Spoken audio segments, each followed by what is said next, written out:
Hello दोस्तों, मैं advocate Wajid आज फिर एक और शानदार से और बहुत ही महत्वपूर्ण टॉपिक पे बात करने जा रहा हूं। वो टॉपिक ये है कि अगर आपने जमीन की रजिस्ट्री करा ली, आपने किसी प्लॉट की रजिस्ट्री करा ली, आपने उसका बेनामा करा लिया, तो बेनामा कराने के बाद आपने कौन कौन सी प्रक्रिया को अपनाना है। अगर आप वे प्रक्रिया को नहीं अपनाते, अगर आप वो 4 काम नहीं करते, तो आपके लाखों के पैसे क्या है डूब सकते हैं। आप लाखों में क्या है घाटे में जा सकते हैं।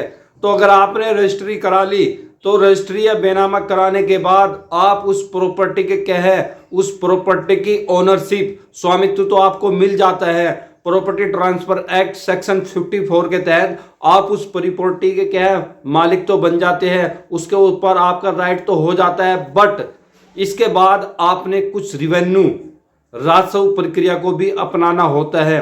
तो वे कौन कौन सी प्रक्रिया है, अगर आप उन प्रक्रियाओं को नहीं अपनाते तो आपके क्या है, जो जमीन आपने खरीदी है, जो प्लॉट आपने खरीदा है, उसके ऊपर क्या विवाद हो सकता है। और फिर जब विवाद उत्पन्न हो जाता है किसी जमीन पे, तो फिर आपको पता है कि आपको कितनी परेशानी उठानी पड़ सकती है। आपके लाखों रुपए भी खर्च हो गए और जो आपने इन्वेस्ट किया उस जमीन को खरीदने में, उस रजिस्ट्री कराने में, वो भी क्या है डूब सकते हैं।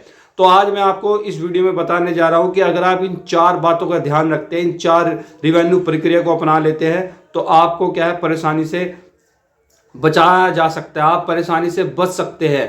तो पहली बात, रजिस्ट्री या बेनामा कराने के बाद में आपने जिस जमीन की रजिस्ट्री कराई है, तो आपने उसका सबसे पहले सेक्शन 34, 35 में क्या है दाखिल खारिज कराना होता है। तो आप सबसे पहले जिस जमीन को खरीद रहे हैं, उसका जमीन खरीदने के बाद, रजिस्ट्री कराने के बाद 1 महीने के बाद आप दाखिल खारिज उस जमीन का जरूर कराए। ठीक है, वो होगा सेक्शन 34, 35 में। तो दाखिल खारिज होने का मतलब ये है कि जिससे आपने जमीन खरीदी है, उससे उसका नाम काटकर आपका नाम सरकारी रिकॉर्ड में चढ़ा दिया जाता है। केवल क्या रजिस्ट्री कराने से, बेनामा कराने से आप उसके असली मालिक नहीं बन जाते जब तक आप उसका दाखिल खारिज नहीं करा लेते। तो आपने सबसे पहले सरकारी रिकॉर्ड में रजिस्ट्री कराने के 1-1.5 महीने बाद आपने क्या उसका दाखिल खारिज करा लेना है, ताकि आप जमीन के असली मालिक बन सके। ठीक है, दूसरी बात आपने क्या ध्यान रखना, आपने ध्यान रखना है सीमांकन।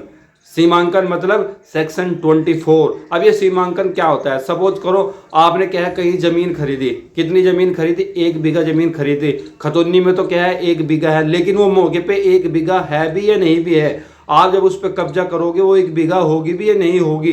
तो इसके लिए आप उसका सीमांकन जरूर कराए सेक्शन 24 में। लेकिन अगर आपने वो माप के देख लिया, आप इस बात से सेटिस्फाइड हो कि हाँ ये बराबर है, तो फिर कोई बात नहीं। लेकिन अगर आपको ये पता चला कि नहीं यार जमीन मेरी कुछ कम लग रही है, मैंने नहीं मापी और मैंने इसकी रजिस्ट्री तो करा ली, तो भाई आपने क्या करना है, उसका सीमांकन भी डेफिनेटली करा लेना है। अगर आप उसका सीमांकन नहीं कराते तो कहीं ना कहीं आप भी क्या है परेशानी में पड़ सकते हैं, आपकी ज़मीन कम हो सकती है। आपने पैसा तो 1 बीघे का दिया, लेकिन मौके पे 1 बीघा नहीं है, तो क्या होगा, आपको परेशानी होगी नहीं होगी, आपकी ज़मीन कम होगी या नहीं होगी। तो आपने दाखिल खारिज कराने के बाद, उसके बाद क्या करना है, अपना उसका सीमांकन भी जरूर करा लेना है। ठीक है, तीसरी बात जो अगली है, अंश निर्धारण, अंश डिक्लेरेशन, अंश निर्धारण। अभी अंश निर्धारण क्या है, सेक्शन 116, 117, ये बड़ा इंपॉर्टेंट है। देखिए, सपोज दैट आपने गाटा संख्या 12 से कोई जमीन खरीदी और उस गाटा संख्या 12 में क्या है 5 बीघे जमीन है, और उस 5 बीघे जमीन में से आपने खरीदी 1 बीघा। ठीक है, 5 बीघे में से आपने कितने खरीदी, 1 बीघा।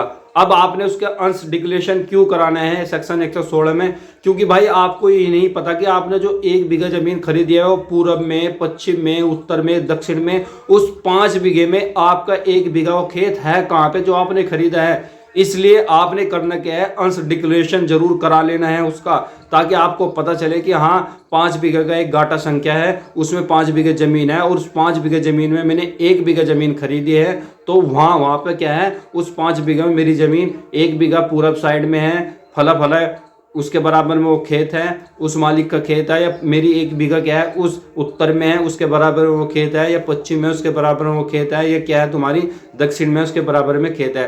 तो 5 बीघे के जो गाटा संख्या 11 में जो 5 बीघे जमीन थी और आपने उसमें से 1 बीघा जमीन खरीदी, तो वो 1 बीघा जमीन उस 5 बीघे में कहाँ है, इसे ही बोलते हैं क्या, अंश निर्धारण, यानी कि अंश डिक्लेरेशन के लिए आपने सेक्शन 116 में क्या आवेदन डेफिनेटली करा लेना है। ठीक है।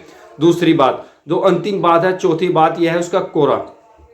कुरा आपने उसका जरूर बनवाना है। जब आप सेक्शन 117 में उसका कुरा बनवाएंगे, कुरा का मतलब क्या है, 5 बीघे जमीन में जो आपने 1 बीघा जमीन खरीदी, तो उसके लिए एक स्पेसिफिक आपको बताया जाएगा कि हरे रंग का आपका 1 बीघे जमीन है, ये लाल रंग की आपकी 1 बीघे जमीन है, नीले रंग का आपके 1 बीघे जमीन है। तो आपने क्या है, एक कलर इंडिकेट कराया जाएगा कुरा बना के कि हाँ 5 बीघे जमीन में आपका जो 1 बीघे जमीन है ना, वो फला देखो वो नीले रंग की क्या है, वो आपकी क्या है 1 बीघा जमीन है। तो दोस्तों आपने, अगर आप भी किसी तरह की कोई रजिस्ट्री कराई, आपने कोई जमीन खरीदी, तो जमीन खरीदने के बाद आपने सबसे पहले उसका दाखिल खारिज कराना है। फिर इसके बाद आपने क्या करना है, उसका सीमांकन कराना है। फिर आप उसमें अंश निर्धारण कराए और फिर इसके बाद आप क्या करें, उसका पूरा बिल्कुल डिक्लेरेशन कराए, बिल्कुल फाइनल करा ले।